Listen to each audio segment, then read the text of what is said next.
nice that we 5-0'd because I won forward before the stream with this deck, and I was getting very sad. On the draw, let's do it. All right, so we're doing it. Let's play a second league with HogaakVine. We're on the draw in round 1 versus E. McGee. Got the mulligan this hand, not strong enough. Also gonna put this one away, I think. I think 6 on the draw with a Once Upon a Time. I don't think I would keep this unless maybe I had like a HogaakVine in my hand. Alright, well now we're just gonna mulligan in. Uh-oh, I shouldn't have said anything. This is what happens after you 5-0. I guess we're gonna mulligan this hand. I would probably keep this hand if I had it Once Upon a Time in it. Alright, so this is a 4-card hand with a Once Upon a Time. What we're gonna do is we're gonna pitch the jet, Ghast, and the Deathrite Shaman. And we're gonna just bank on getting a Bazaar. Oh, don't want to concede game. Is that what I want to do here? I could go Strip Mine, Bloodgat. I only get to keep 4 cards. I think we just want to bank on hitting a Bazaar. And I think having a Strip Mine, it might be more powerful than having one of these 3 cards. I would love to keep like the Jet and the Deathrite to maybe trigger the Vengevine, but I think what I'm gonna do is this. I don't think we're super likely to win this game, but what we do gain from this is if opponent was on a Bazaar deck, we have a Strip Mine. Like I think you're supposed to keep the Strip Mine in the blind here. I just like don't think keeping like a Ghast, or I guess maybe keeping a Deathrite is okay if this whiffs and hits a green source, but I just want I want to make sure that my hand is sufficiently powerful if I hit Bazaar. I think it's possible you might want to lose a Vine, so I didn't hit Bazaar. So now I would definitely wish I had a Deathrite Shaman. So maybe you're right, but at the least thing we get to do is we get to Strip Mine this. You can't ask for too much on when you mull to 4. But I definitely do wish I had a Deathrite Shaman now. But mostly because I drew another Vine, right? So it looks like it's PO. No other land, which is nice, but they did have Sapphire, which kind of is just a land anyways. Rootwalla. Does it make any sense to just cast this Rootwalla right now? I guess it does. I don't really think, well, if I save it, if I draw Bazaar, I'm guaranteed to hit my full thing, so maybe not. Hitting Vigor would have been pretty reasonable, yeah, I agree. Yeah, what Andy said is right. When you have, I don't have much leeway when I'm on 4 cards.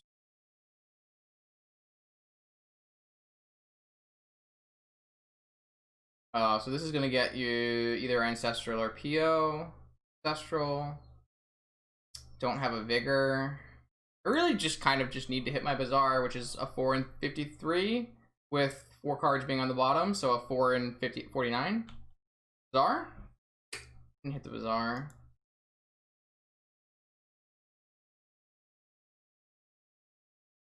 Yeah, I think that I don't hate the way we played it. Just didn't work out, right? What was that? Oh. Sure. Which happens? Is opponent not gonna Ancestral?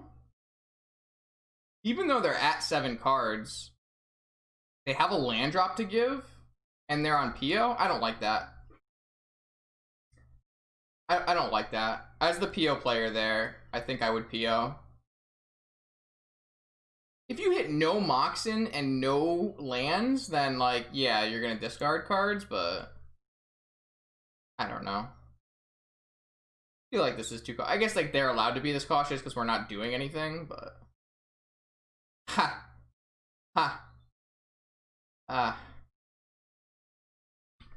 whatever. maybe we want to play out the Root Walla. I mean, we're so far away from casting a Hogaak anyways. I guess we would want to play out the Root Walla so that we can... So if we played out the Root Walla, we could draw a Stitcher Supplier, and that way we could cast a Hogaak. But doing so makes it so we can't cycle the Hollow one at the end of turn. So, like, I'm losing a little bit by not doing that. I mean, I'm probably dead anyways. It doesn't really matter what I choose to do. Like, it's very likely opponent's going to PO here for 4. PO being Paradoxical Outcome for anyone new to Vintage. That's a pretty recent card. I think that's like Aether Revolt. Pick up all your Moxen, draw a card for each Moxen you picked up. What we can do is if they go for a PO or like a Tinker Citadel here, we can cycle the Hollow one and look for a Force of Vigor. That's about our only line. But I'm not going to do that until opponent makes a play. If they go for a PO, you want to hit Sapphire and Opal. Okay, so let's see if we can't find a Force of Vigor, chat.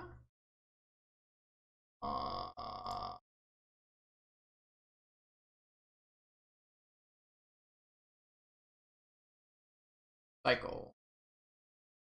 Force of Vigor? Alright, I'm going to concede to that. I don't really need them to play out the sequence of POs.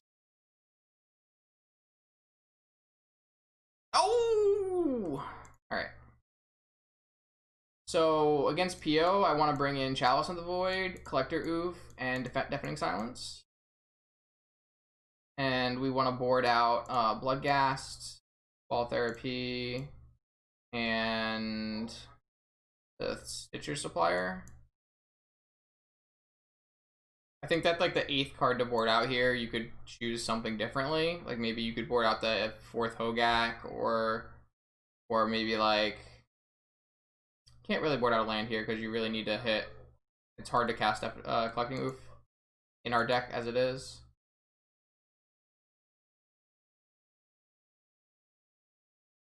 I just don't think Therapy is very good versus PO. They're just gonna do their thing, like either too fast or all at once, or it just doesn't really do enough. Like if you're taking the PO out of their hand, it means that they didn't have artifacts to begin with, so the PO was dead anyways. And then like all of the other cards that are good in the PO deck that like are engine cards are mostly one-ofs and tutors. So like the only engine card that you're hitting is PO itself, which you're just like not, it's like not super feasible to actually hit an instance where you're going to be able to get a PO at a good time. And if you're hitting Force of Will, it's just like not really what your thought therapies are there for. Our deck doesn't really care about Force of Will very much. So that's my opinion on it. Maybe people have different opinions on it, but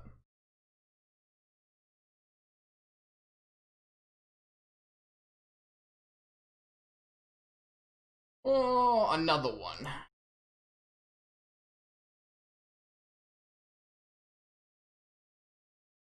All right, what do we got? I don't think this is good enough. We can do better. This is a good hand. So we don't have any fast attacking things, but we have some permission. I think I'm willing to pitch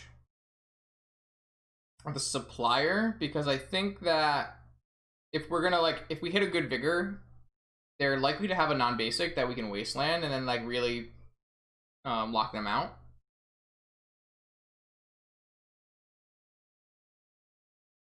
They've mulliganed to 5 cards.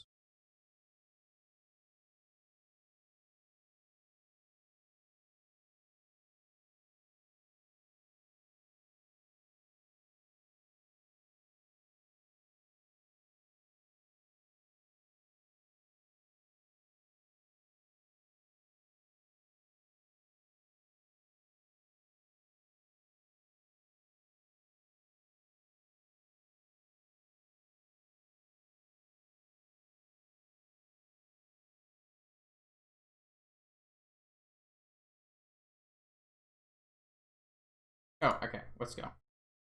I wonder if I'm like not supposed to activate Bazaar here.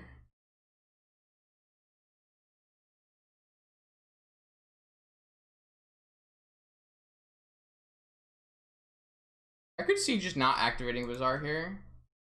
I don't know though. It's like I have like this instinctual itch here where I just don't think you're supposed to be activating Bazaar. I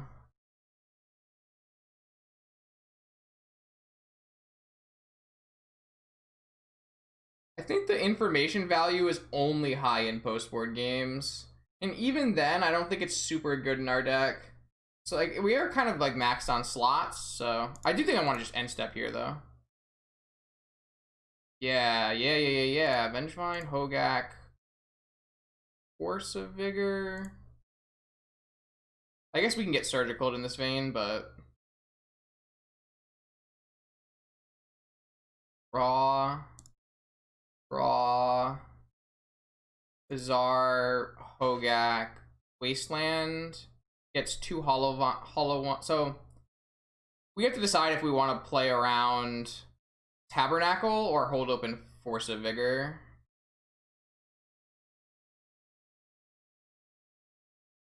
And I think we would rather hold open Force of Vigor, so.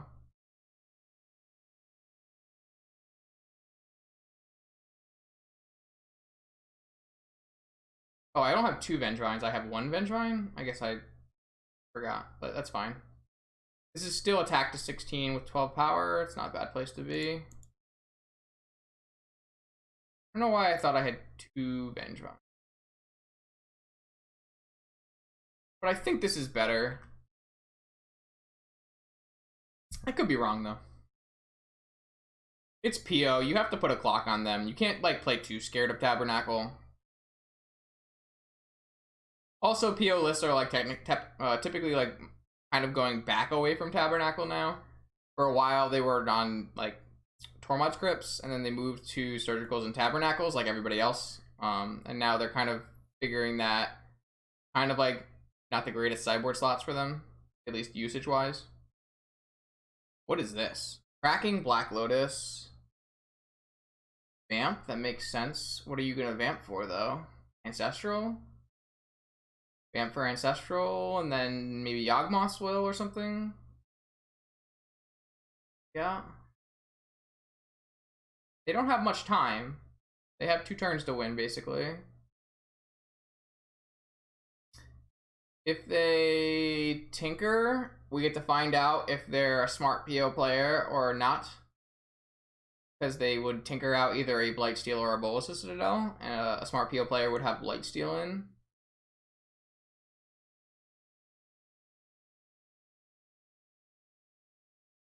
They could just have like a solid mentor draw here, and that would be really problematic as well.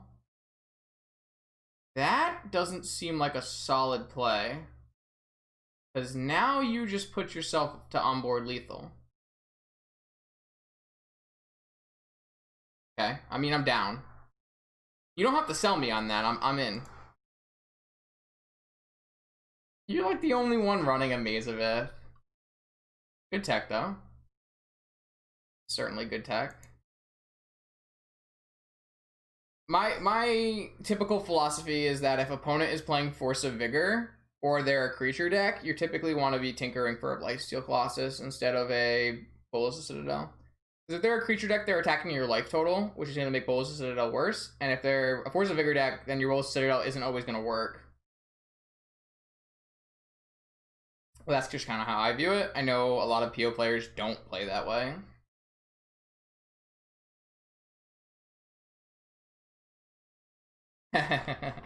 That Sprite Dragon card is like, it's pretty impressive. I think I underestimated how good that card was going to be, and I thought it was going to be pretty good, but yeah, boy, discarding Root Wall to get around Rat Trap, nice play. It's definitely a line.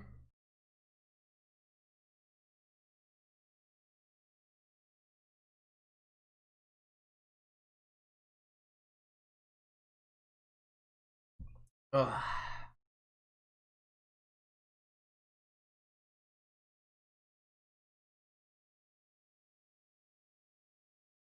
Cool thing is our opponent still hasn't seen silence, so that could catch them by surprise. I'd like to find a hand that either has a Force of Vigor or has like a turn 1 silence or a chalice or something. Yeah, I mean, we're gonna keep this hand. It's powerful. Unfortunately, the problem with this hand is obviously that it does not interact with our opponent, so if they keep a powerful hand as well, we could just die, but I'm not willing to mulligan this. I think I will probably be waiting to my turn to Once Upon a Time, get one more card worth of information. Like, per se, if I drew a Deafening Silence off the top, then I can look for like a Wood Foothills or something. Oh man, maybe I'm gonna be wastelanding this on turn 1. They don't play Force of Vigor, so Force of nice. They don't play Force of Negation, so what I'm gonna do here is start by wastelanding this Tolarian Academy. They're gonna spin. We'll move to our second main, where we'll play Once Upon a Time, and then Chalice. And that's a pretty solid start, actually. Wastelanding a Tolarian and having a Chalice. I don't hate that. Do not hate that.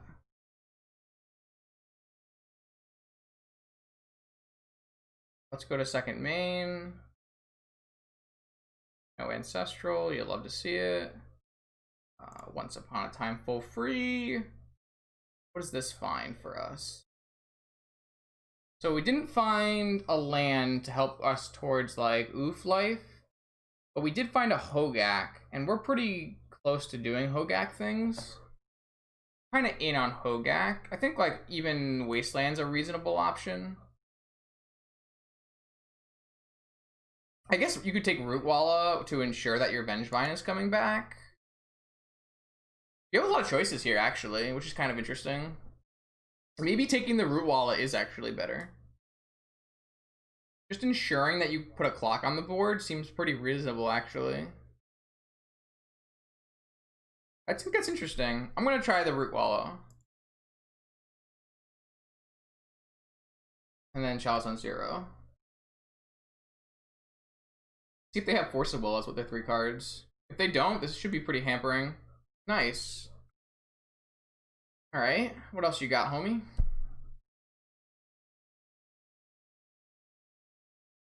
Spin? I'm in. A cool card to draw would be Black Wolf. They're just done. I love it. You love it. Farming PO players. Lost win-win. We take those, lock themselves out. Oh man, mute my mic for a second and get a little snack.